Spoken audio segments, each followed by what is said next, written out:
Post traumatic stress disorder, அதாவது முன்னாடிலாம் shell shock அப்படின்வாங்க. ஸோ இந்த பட்டாளத்தில் இருக்கிற இந்த ஆர்மியில் இருக்கிற இராணுவ வீரர்கள்லாம் பார்த்திங்கன்னா அவங்க வாருக்கெல்லாம் போயிட்டு வந்த பிறகு அவங்களுக்கு ரிட்டையர் ஆன பிறகு சில சிம்டம்ஸ் இருக்கும். அது ஸோ அப்போ வந்து ஷெல் ஷாக் அப்படின்னு சொல்லிட்டு அதை முன்னாடி காலத்தில் சொன்னது இப்போ வந்து பிடிஎஸ்டி அப்படின்னு சொல்லி ரெகக்னைஸ் பண்ணுறோம். இப்போ ஆக்சுவலாக இந்தியாவில் அதை அதிகரிச்சுட்டு வருது அப்படின்னு தான் நம்ம சொல்லிட்டு இருக்கோம். பிடிஎஸ்டி எப்போல்லாம் வரலாம் அப்படின்னா, முதல்ல நம்ம இந்த வார் வெட்ரன்ஸ் தான் ஜென்ரலாக நம்ம சொல்கிறோம். பட் ஈவன் பெரிய ஆக்சிடென்ட்ஸ் ஒரு பெரிய டயக்னோசிஸ், கேன்சர் மாதிரி டயக்னோசிஸ் வருது, இல்லை வந்து அவங்களுக்கு செக்ஷுவல் அசால்ட் நடக்குது, கிட்னாப்பிங். இப்போ இருக்கக்கூடிய இளைய சமுதாயமே பார்த்திங்கன்னா எல்லாமே கிடச்சிருது அவங்களுக்கு. ஸோ அவங்க ஒரு அட்வர்சிட்டியே ஃபேஸ் பண்ண வேணாம். அப்படி இருக்கிறது வந்து ஒரு நல்ல விஷயமும் கிடையாது. இப்போ இருக்கக்கூடிய பேரண்ட்ஸோட மனநிலையும் எப்படி இருக்குன்னா, ரொம்ப வந்து பொத்தி பொத்தி வளர்க்கணும், எல்லாமே குழந்தைங்களுக்கு கொடுத்துடணும், அவங்க வந்து படித்தா மட்டும் போதும் அப்படின்ற மாதிரி. ஆனால் படிப்பு மட்டும் வாழ்க்கை கிடையாது.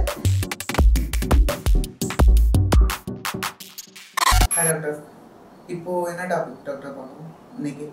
போஸ்ட் ட்ரோமேட்டிக் ஸ்ட்ரெஸ் டிஸார்டர், அதாவது முன்னாடிலாம் ஷெல் ஷாக் அப்படின்வாங்க. ஸோ இந்த பட்டாளத்தில் இருக்கிற இந்த ஆர்மியில் இருக்கிற இராணுவ வீரர்கள்லாம் பார்த்திங்கன்னா அவங்க வாருக்கெல்லாம் போயிட்டு வந்த பிறகு அவங்களுக்கு ரிட்டையர் ஆன பிறகு சில சிம்டம்ஸ் இருக்கும். அது ஸோ அப்போ வந்து ஷெல் ஷாக் அப்படின்னு சொல்லிட்டு அதை முன்னாடி காலத்தில் சொன்னது இப்போ வந்து பிடிஎஸ்டி அப்படின்னு சொல்லி ரெகக்னைஸ் பண்ணுறோம்.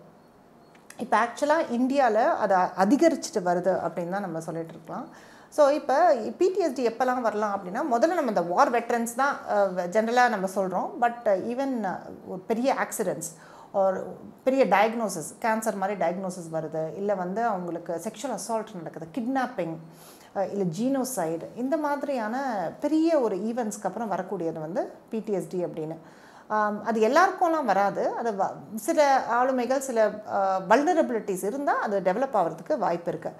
இப்போ ஒரு ஒரு இஷ்யூ நடந்திருக்குன்னு வைங்களேன், ஏதோ ஒரு even genocide or some clash between two இது நடக்குது அப்படின்னா இமீடியட்டாக வரக்கூடியது அக்யூட் ஸ்ட்ரெஸ் ரியாக்ஷன் அப்படின்வோம். ஸோ அதனால தான் நான் எப்போதுமே வலியுறுத்துவேன். அண்ட் இன்ஃபேக்ட் நான் சில சைக்காட்ரிக் கேம்ப்ஸ் சில ஏரியாஸில் போட்டுதான ரீசனும் அதுதான். டிப்ரீஃபிங் அப்படின்ற ஒரு டெக்னிக் வந்து நம்ம ஃபாலோ பண்ணோன்னா வேறு அவங்களுடைய எமோஷன்ஸை வந்து அந்த டைமில் ப்ரோசஸ் இது வந்து டாக்டர் பண்ணணும்னு அவசியம் இல்லை. இது வந்து கவுன்சிலர் பண்ணலாம், இல்லை ஈவன் நான் சில வாலண்டியர்ஸை கூட ட்ரெயின் பண்ணியிருக்கேன் அந்த மாதிரி சைக்காட்ரிக் கேம்ப்ஸில். அவங்க பண்ணாலுமே கூட அது ஹெல்ப்ஃபுல்லாக இருக்கும், பிடிஎஸ்டியோட ரிஸ்க்கை வந்து குறைக்கும். So sometimes acute stress reaction PTSD அப்படின்ற ஒரு கோளாறுக்கு போய் முடியலாம். இப்போ பிடிஎஸ்டி அப்படின்னா என்னென்னா, அவங்களுக்கு வந்து தூங்க முடியாது, ஒரு மாதிரி கெட்ட கனவுகளாக நைட்மேர்ஸாக வந்துட்டுருக்கும். அப்புறம் அந்த இன்சிடென்ட் இருக்கு இல்லையா, அப்படியே ஃப்ளாஷ்பேக்ஸ் மாதிரி திரும்ப திரும்ப திரும்ப அவங்களோட மனசில் வந்துட்டுருக்கும். அதனால் அவங்க ஒரு ஹைப்பர் விஜிலன்ஸ் ஸ்டேட்டில் இருப்பாங்க, அப்படியே எப்போதுமே ஒரு அலர்ட்டாக ஒரு மாதிரி பயந்த மாதிரியே இருப்பாங்க. அப்புறம் ஒரு பயங்கர ஒரு ஆங்ஸைட்டி, ஸோ இந்த மாதிரியான குறைகளோடு இருப்பாங்க. அவங்களால வந்து இயல்பான வாழ்க்கையில் செயல்பட முடியாது. ஏன்னா வந்து தொடர்ந்து அவங்களுக்கு இந்த ட்ரிகர்ஸ் வந்துட்டுருக்கும். அந்த ட்ரிகர்ஸ் எல்லாம் அவாய்ட் பண்ணிவிடுவாங்க. இப்போ ஒரு பேச்சுக்கு வந்து அந்த மாதிரி சிமிலராக நியூஸ் வந்தால் கூட அவங்க அவாய்ட் பண்ணிவிடுவாங்க. ஏன்னா அந்த ட்ரிகர் பண்ண உடனே அவங்களுக்கு ஃப்ளாஷ்பேக்ஸ் அண்ட் ஆங்ஸைட்டி அப்படின்றது வரதுக்கு வாய்ப்பு இருக்குது. ஸோ இதுக்கும் இப்போ நவுடேஸ் இப்போ காம்ப்ளெக்ஸ் பிடிஎஸ்டின்னு ஒரு விஷயம் இருக்குது, இதை பற்றி பேசுகிறாங்க. இப்போ ஏன் இந்த காம்ப்ளெக்ஸ் பிடிஎஸ்டி அப்படின்றது முக்கியம்னா, நான் ஆளுமை கோளாறுகள் பற்றி உங்ககிட்ட பேசியிருக்கேன். ஆளுமை கோளாறுக்கும் இதுக்கும் வந்து ஓவர்லாப்பிங் சிம்டம்ஸ் இருக்கிறதால எது காம்ப்ளெக்ஸ் பிடிஎஸ்டி, எது ஆளுமை கோளாறு அப்படின்னு ஒருத்தர் வந்து ஐடென்டிஃபை பண்ணணும். ஸோ காம்ப்ளெக்ஸ் பிடிஎஸ்டிக்கு டெஃபினட்டாக இதுக்கு முன்னாடி ஒரு ட்ரோமேட்டிக் ஈவெண்ட்க்கு அப்புறம் தான் இது வந்திருக்கணும். பட் ஆளுமை கோளாறு மாதிரியே இவங்களுக்கு வந்து தங்களுடைய எமோஷன்ஸை ரெகுலேட் பண்ணுறதுல பிரச்சனை இருக்கும். ஸோ மூட் அப்படின்றது ரொம்ப அப் அண்ட் டவுனாக இருக்கும். அதே மாதிரி ஒருத்தவர்களுடைய இன்டர்பர்சனல் ரிலேஷன்ஸில் அவங்களுக்கு பிரச்சனை இருக்கும்.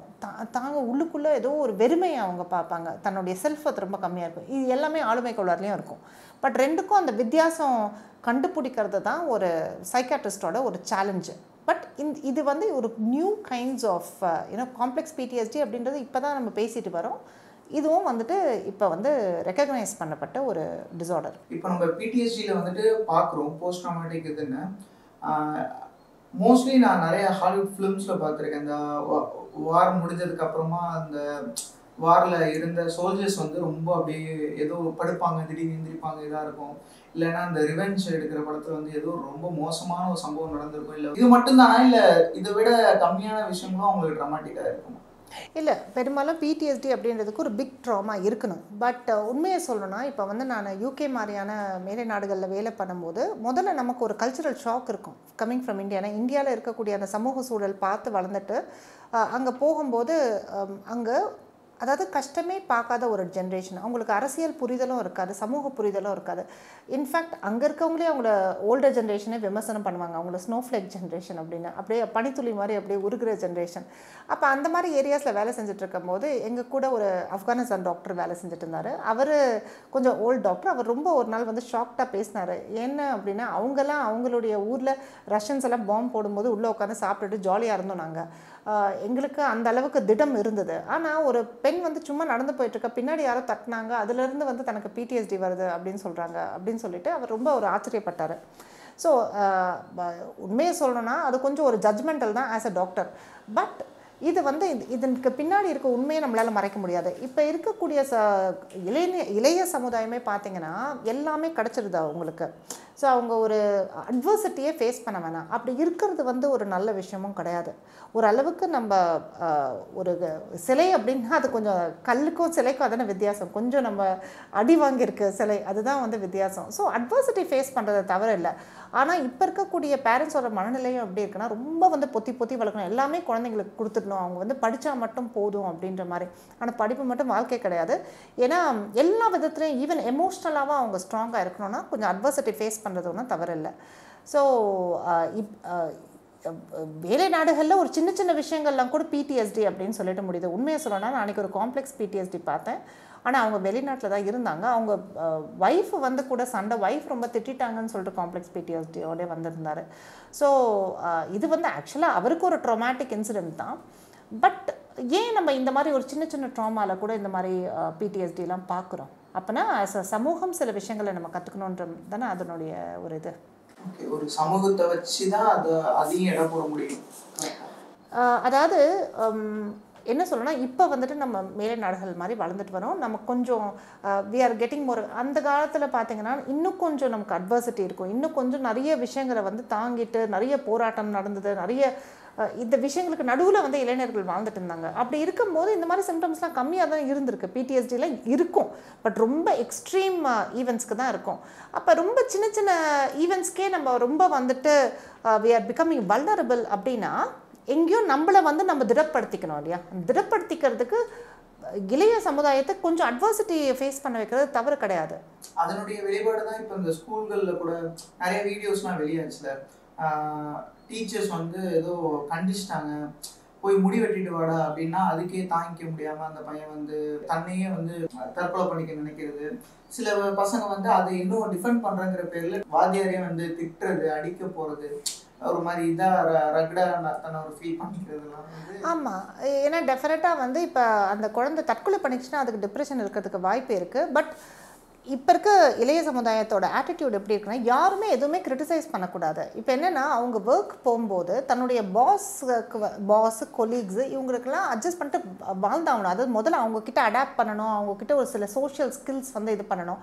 ஆனால் பேரண்ட்ஸ் எப்படி இருக்காங்கன்னா, இப்போலாம் ஒரே சிங்கிள் சில்ட்ரன் தான் இருக்காங்க. அதுவும் அவங்கள வந்து ரொம்ப ஒரு பபிளில் போட்டு வளர்த்துட்ருக்காங்க, எதுவுமே சொல்லக்கூடாது, எதுவுமே திட்டக்கூடாது அப்படின்ற மாதிரி. அப்படி இருக்கிறதாலேயே அவங்களால ஒரு சின்ன விஷயம் வெளியில் வந்து சொல்லிட்டா கூட ரொம்ப அவங்க ஹர்ட் ஆகிடுறாங்க. அப்புறம் ஒரு என்டைட்டில்மெண்ட் மென்டாலிட்டி மாதிரி, நான் எதுக்காக போயிட்டு இவன் சொல்கிறத வந்து கேட்கணும் அப்படின்னு ஒரு ரியாலிட்டி தெரியாமல் வளர்ந்துட்டுருக்காங்களோ அப்படின்ற மாதிரி தோணுது. ஒரு ஃபேண்டசி வேர்ல்டுக்குள்ளே அப்படி தான் பேரண்ட்ஸும் அவங்கள ரொம்ப ப்ரொடெக்ட் பண்ணி.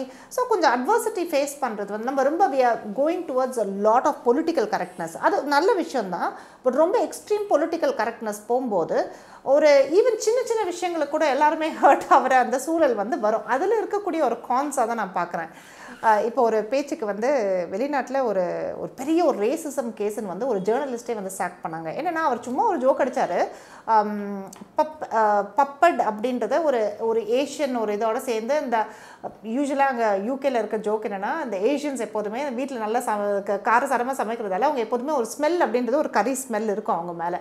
ஸோ அதை வச்சு ஏதோ ஒரு ஜோக் அடிச்சிட்டாரு. அது ஒரு ரேசிஸ்டிக் ஜோக்கு தவறு தான். But they went to the extreme where they sacked, அது ஒரு பெரிய விஷயமா பண்ணாங்க.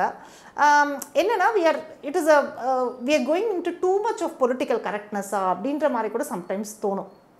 ஒரு சின்ன சின்ன விஷயங்கள் இவ்வளோ சென்சிட்டிவாக இருக்காங்க மக்கள். ஆக்சுவலாக அது உண்மை தானே. ஏன்னா நம்ம வீட்டில் நிறைய நம்ம கார்லிக்கு ஜிஞ்சர்லாம் போட்டு சமைக்கிறதால ஏஷியன்ஸ் மேலே ஸ்மெல் அது கொஞ்சம் அதிகமாக இருக்கும். அது யூகேல வந்து ரொம்ப ஆப்வியஸாக இருக்கும். ஏன்னா அவங்க வந்து அந்த மாதிரி they don't cook like that. Asians வந்து நிறைய நம்ம இந்தியன் குக்கிங் அப்படி இருக்கும். ஸோ அதனால் அப்படி ஒரு ஜோக் வந்தது. But are we going into too much of political correctness? ஒரு வார்னிங், அது மேபி அவங்களுக்கு ஒரு இது கொடுத்துருக்கலாம், அலர்ட்னஸ். அதாவது உண்மையில் சொன்னால் எனக்கு ஹர்ட் ஆகலை. ஏன்னா அது உண்மை தானே. இப்போ நம்ம வந்து ஒரு ரிமோட்டெல்லாம் கொண்டு போய் பிளாஸ்டிக் கவரில் வந்து சுற்றி வைப்போம். வெள்ளைக்காரங்க அது பண்ண மாட்டாங்க. ஸோ ஏஷியன்ஸ்க்குன்னு இருக்கிற தனித்துவம் அதை வந்து கிண்டல் அடிக்கிறது, அதில் எந்த அளவுக்கு நம்ம why should we get so இதுன்ற மாதிரி. ஸோ அந்த எக்ஸ்ட்ரீம் பொலிட்டிக்கல் கரெக்ட்னஸும் ஒரு அளவுக்கு. இப்போ கூட ராம் சரணை வந்து ஷாருக் கான் வந்து வடை இட்லின்னு சொல்லி ஸ்டேஜில் கூப்பிட்டாரு. ஐ மீன் சவுத் இந்தியன்ஸ் வந்து வடை இட்லி, நார்த் இந்தியன் சொல்கிறாங்கன்னு சொல்லி அது ஒரு போயிட்டு இருக்கு. இப்போ நம்ம எவ்வளோ வந்து சப்பாத்தின்னு சொல்லி கிண்டல் அடிக்கிறோம். ஏன் வந்து அப்போ அவங்களுக்கு ஹர்ட் ஆகும் இல்லையா? ஸோ அவங்க சாப்பிட்ற உணவை வச்சு ஒரு லைட் ஹார்ட்டட் டீச்சிங்க்கும் இது ரேசிசம் வரைக்கும் போயிடுச்சு. ஆக்சுவலி ஷாருக் கான் இஸ் ரேசிஸ்ட்னு சொல்லிட்டாங்க. அது ஆக்சுவலாக அது ரொம்ப ஒரு எக்ஸ்ட்ரீம் மாதிரி தோணுது. அப்புறம் பார்த்தீங்கன்னா வாழ்க்கை அப்படின்றது ஒரு கணக்கு புத்தகமாகவும் இருக்கக்கூடாது, கவிதை புத்தகமாகவும் இருக்கக்கூடாது. ஸோ ரெண்டுக்கும் நடுவில் ஒரு ஹியூமரை நம்ம விட்டுறக்கூடாது. ஸோ ரொம்ப நம்ம கரெக்டாக ரொம்ப இப்படி தான் பேசணும் அப்படி தான் பேசணும்னு இருக்கிறதே ஆக்சுவலாக you are protecting people from too much of adversity. So அதில் ஒரு லைன் நம்ம ட்ரா பண்ணணும்னு நினைக்கிறேன். வி ஷுட் சம்டைம்ஸ் வந்து நான் சில விஷயங்களுக்கு நான் செக்ஸிசம் சம்மந்தப்பட்ட ஜோக்குக்கு மட்டும் நான் சிரிக்கவே மாட்டேன். ஏன்னா அதை டூ மச்சாக வந்து நார்மலைஸ் பண்ணியிருக்காங்க. பட் சில jokes which is not sexism, சில ஜோக்ஸ் வந்துட்டு சிரிக்கிற மாதிரி இருக்கும். But it may not be exactly politically correct. But அதில் வந்து தவறு கிடையாது. ஏன்னா அந்த ஹியூமர் கூட நம்ம போயிடுச்சுன்னா அதுக்கப்புறம் வந்து ரொம்ப ஒரு என்ன சொல்கிறது, ஒரு ஃபேக், ஒரு செயற்கை, எல்லாருமே ஒரு எக்ஷெல்ஸில் ஒர்க் பண்ணுற மாதிரி இருக்கும் இல்லையா? ஸோ இதை பற்றி நம்ம யோசிக்கணும்.